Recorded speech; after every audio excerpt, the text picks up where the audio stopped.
at some point in the future that they're headed that way. It may not be this offseason, it may be a year from now, but at some point it seems like these two sides are destined to go their own ways.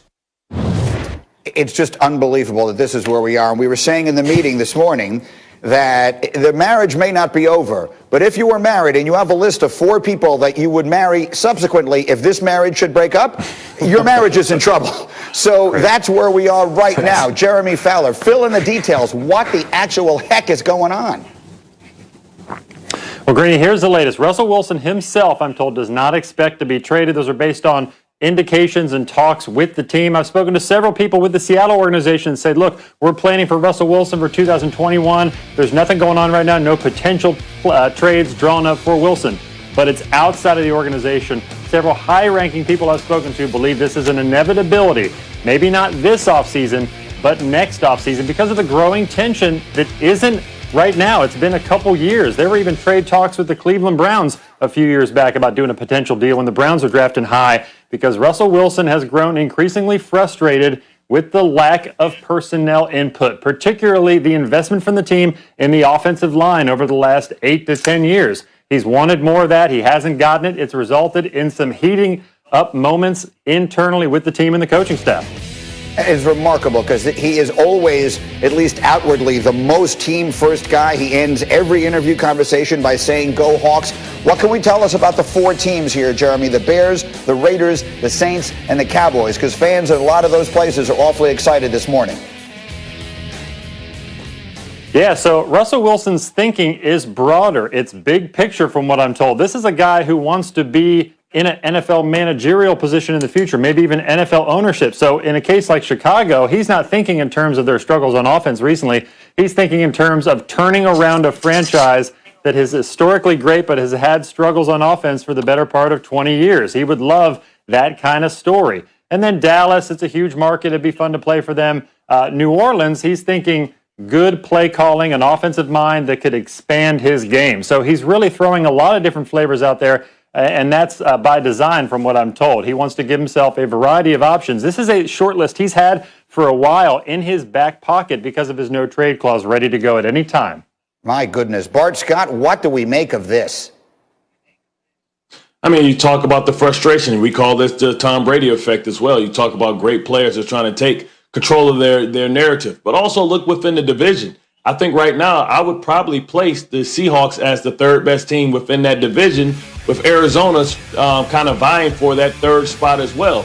He's been hit so many times, Greeny, sacked over 107 times in the last 4 years. His lack of input on the personnel should be frustrating. I mean, he's had a turnstop at right tackle, whether it was Chad Wheeler or Art Shell. I mean, you should know all about Art Shell being from the Jets. When can a Jet go somewhere else and start for an organization that's trying to win right now? And I think he's starting to think and understand that he has to make a move now. We don't know how much longer Pete Carroll's going to play or going to coach. And I think he's trying to figure out what his exit strategy is. When you look at his contract, it's a natural out in 2022. I think he's trying to make sure that he lands the plane and he can get to a destination where he can take control of his narrative and also his career, trying to get his 2nd Super Bowl win. Listen, the bottom line, and Jeremy just told us, this has been brewing for a while. It doesn't come out publicly now by accident. All right, this is happening for a reason because there are people who want this out there in the public. Rob Ninkovich, what should we think of this? Well, I think there's definitely some issues going on behind the scenes. And look, it all probably started when they lost the Super Bowl. Let's think back to that moment when they did lose the Super Bowl on one basic play. I mean, how hard would that be every single day after that point, having to answer questions based on one single play? And you could feel the tension after that. From that moment on, there was tension in that locker room. They lose the defense after that. You go and you pay Russell Wilson a ton of money. They don't have a lot of offensive line as far as protection. We've seen the sacks. You see the numbers there with how many sacks he's taken.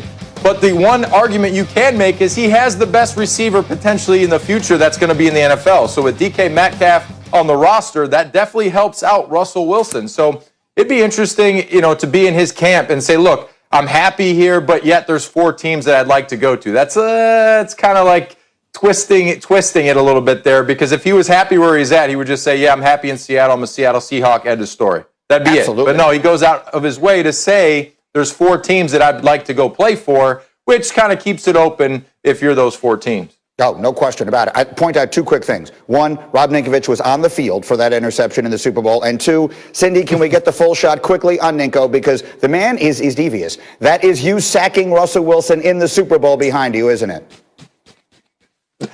Yeah, I mean, look, we got Russell Wilson topics. Might as well have a Russell Wilson sack behind me. I feel like that's only the correct thing to do at this moment in time.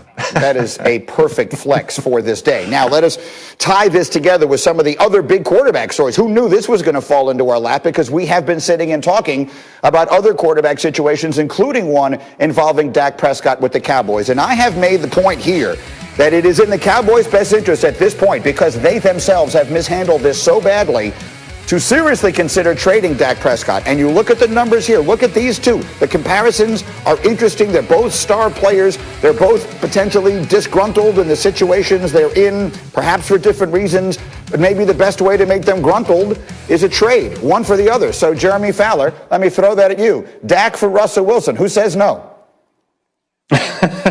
Well, from what I'm hearing, Greeny, Dallas is unfazed by the Russell Wilson talk. They are dug in with Dak Prescott. They've gone underground. They know they've been talking about this for 2 years, and the people don't believe them. This is not going to get done. So they want to finalize this with Prescott. They got till March 9th with the franchise tag. Now, there are some people around the league, Greeny, who believe they're going to tag him and then maybe trade him, because that money is just $37.7 million is just too much to overcome in a deficit salary cap year of $180 million. And so they're going to try to work it out. But Dallas is going to tag him if they don't get it done by March 9th, and then it gives them 4 months to try to hammer this out. Why are you shaking your head, Bart Scott?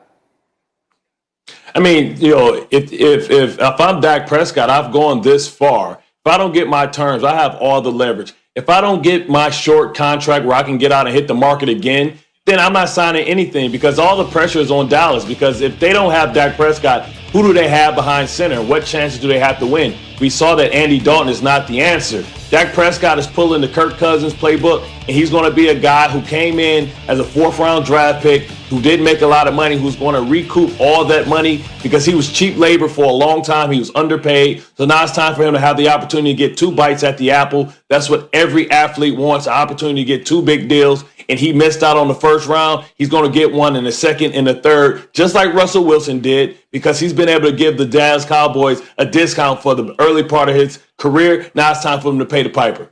Okay, fair enough. But let's just have some fun with it one way or the other. Ninko, just from a football standpoint, let's just assume we live in a world where they could figure out a way to make the deal work and the money work. Dak, straight up for Russell Wilson. Who says no? Dallas wins in this one. I mean, Dallas would win by far, because I feel like Russell Wilson on the field right now is the better quarterback. Russell Wilson is the better quarterback. If you put Dak and Russell Wilson together, I would say 90% of the people would say I want Russell Wilson, just because of his leadership, what he can do on the football field. Dak, yes, he has improved and he's a better football player, but Russell Wilson basically is your franchise. So if you traded for Russell Wilson, number one, you don't have to worry about making him the highest paid quarterback, because he's already under contract. And then that whole Dak issue would just disappear, and then Seattle would have to deal with that. So I think if you get a Russell Wilson, that would definitely improve your team. This is all hypothetical because it probably won't happen, but if I was Dallas, I would be winning if I got Russell Wilson. If the Cowboys somehow managed to figure out a way to turn this complete mess they have made of the Dak Prescott situation into Russell Wilson, it would be one of the really genuinely great moves we've seen in the NFL in recent times. Doesn't mean it's going to happen. Meanwhile, the Twitter question is up there right now on my page at ESPN Greeny. Which of these teams that Russell Wilson has identified as potential destinations should be absolutely moving heaven and earth to trade from right now? Bears,